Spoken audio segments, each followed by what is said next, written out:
desiring something or wanting something, it has to be something that hasn't been fulfilled yet. So you're reaching for something that is new.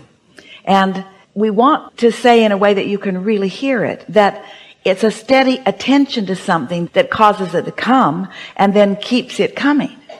So there are only two reasons that something would come and then go. Either it came and you were satisfied, and so you were focused upon other things and took your attention from it, or you were focusing in opposition of it. And usually that's what happens with people, is that they think that the subject of money or the subject of prosperity is just one subject, when really it is two. Every subject is two subjects. It's like a stick that you pick up, and on one end of it is wanted, and on the other end of it is the absence of wanted. So sometimes people think that they're focused upon what they want, when actually they are focused upon its absence, or they're worried about its absence. And so they're creating a momentum of resistance that makes it hard to come, and it makes it hard to stay after it has come. So it's a really important distinction, and the only way you can know for sure which end of the stick you're focused upon is by the way you feel. And it is also worth saying that once you have identified that you're on the end of the stick that you want because it feels good, and you're able to maintain it without so much split energy, then you accomplish momentum. And once the momentum is strong enough, now you've got a really influential point of attraction going, where it just has to come to you. For it to be otherwise would be completely illogical. Does that make sense to you? Yes. Sometimes people will say, well, there are lots of examples. A mother will say to her child, "Don't you know I love you?" And in that moment, there's no love. In that moment, there is maybe a desire for love, but there's no love right there. It's the other end of the stick going on. And so the child is confused, hearing the word love, but it's not being backed up with any emotion. And so they learn a word or a concept with a vibration that doesn't match it. And most people have learned the concept of money or prosperity from a vibration that doesn't match it. Because most people, when they talk about money, are coming at it from a shortage consciousness, wanting to overcome something. Well, you can't overcome what you're wanting to overcome. You're just adding momentum to it. And its influence is overcoming you. Does that make sense? Yes. So do you want to ask something more specific now that we have a basis here? So it does happen that my experience sounds just exactly like what you're talking about, that I wanted it, and it came in abundance, and then I became worried that it wouldn't be there, and therefore it went away. Yeah. It seems pretty logical now, doesn't it? It totally now. Totally. So how to swing that back the other way? It naturally swings back, because when you know what you don't want, you know what you do want. And so it really is a matter of knowing where you want your focus to be, and then knowing what it feels like when your focus is really there in a solid way. So it is as simple as talking more about what you do want and less about what you don't want, and not panicking when you feel worry, but feeling knowledgeable. In other words, oh, this emotion means I'm doing that thing I do, where I'm actually confused about which end of the stick I'm focusing upon. Jerry used to talk about, he was a really good mentor to a lot of people, and a sort of financial guidance counselor to people. Esther still gets letters from people that knew Jerry when they were teenagers, who are now really thriving from the principles that he helped them to understand so many years ago. And he used to tell the story of how sometimes people who were in a situation where they had had some prosperity, and so they had a home, maybe two, and some cars and a boat, and he went down the list of things, and he described how he would see them. First the boat would go, and then the cable television, and then the things that were less necessary, and then this car. And it bothered him that they almost all seemed like they had to lose all of it before they started bouncing back. And he asked us, it was really a big question that he came to us with right from the beginning. Why is that? Why does it all seem like it has to go before the bounce back takes place? And we explained, because of the dread of more going, from the feeling of guardedness, the first thing going made them know it could happen, and then they stood in guardedness about the rest. And guardedness is that attention to what is not wanted. And so there are a lot of things that you could do to try to make it swing back, but we don't recommend any of them, because we know that your natural life causes you to naturally desire, and that when you've experienced contrast, that the desire is born right out of it, and that your vortex has more prosperity now than it ever has. I'm going to tell you another story, because this is the basis of what we're going to say to you next, and then we're going to give you everything we've got on this, which isn't much and doesn't need to be, because it's simple.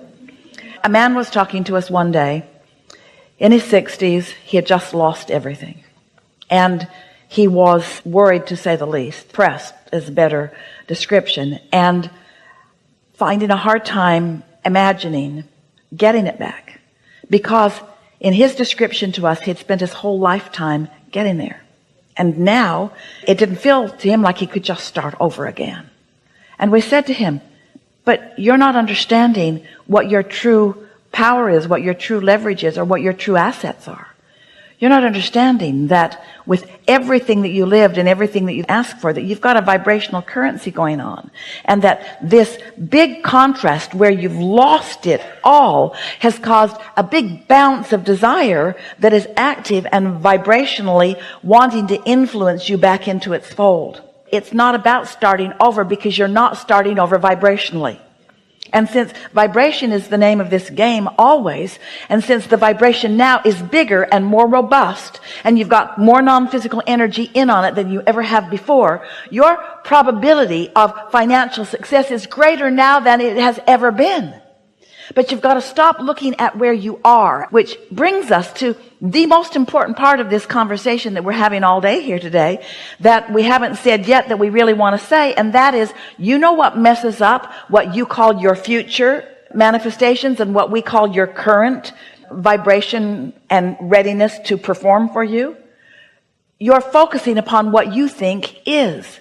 Your attention to what is, as it consumes you and influences your vibration to be about what is, prevents you from allowing what really is to come out of the vortex and into your bank. Does that make sense to you? It does. And it's because you're all mixed up on what's real. You think that reality is this furthest most manifestation, and we say, that's old news. That's like gum that the flavor's all been chewed out of. That's not where you want to put your attention. That just doesn't matter. What is doesn't matter. But what's bounced out of what is, now this matters.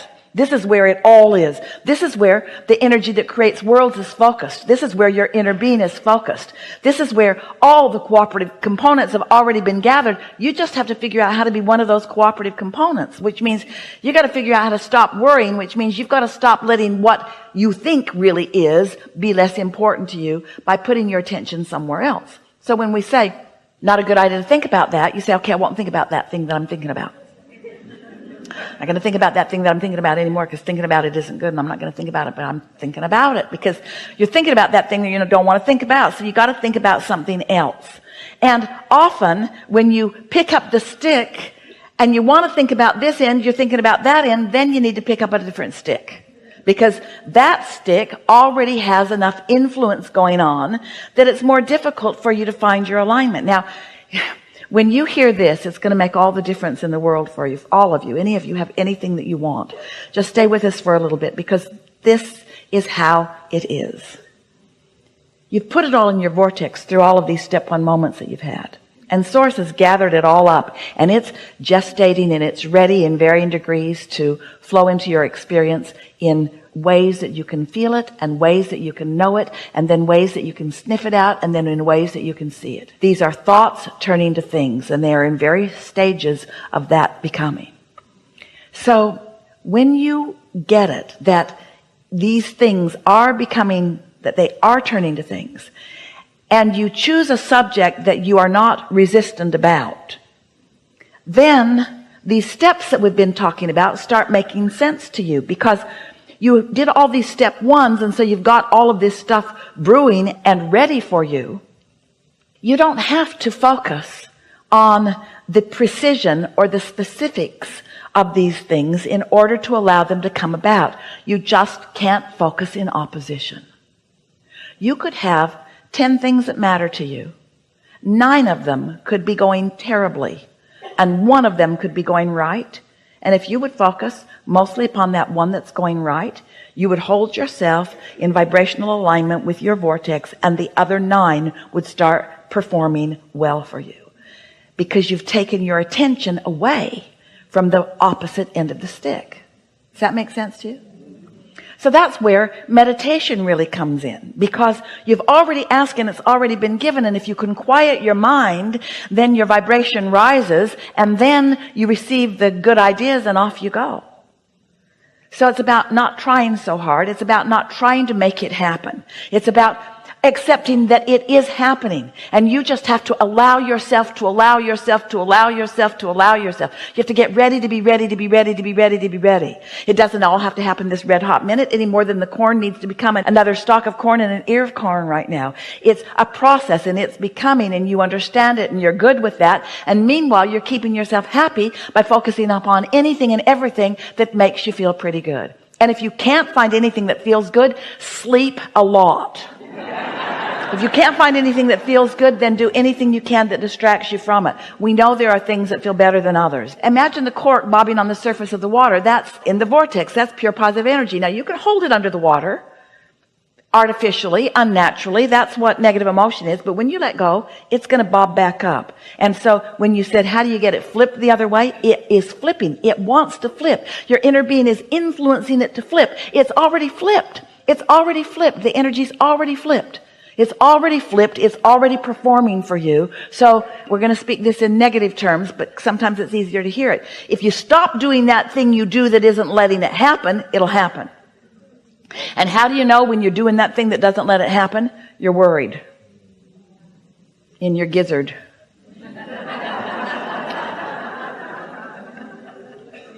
Helpful? Yes, definitely. Something more? I don't think so. But I want to say I knew that you would pick me. I know things in my life. I knew you would pick me, and I knew I would be here. So this is a good thing to milk, to focus on. So you know how you knew that, and then it happened. There's a whole lot of abundance that we are knowing that is happening too.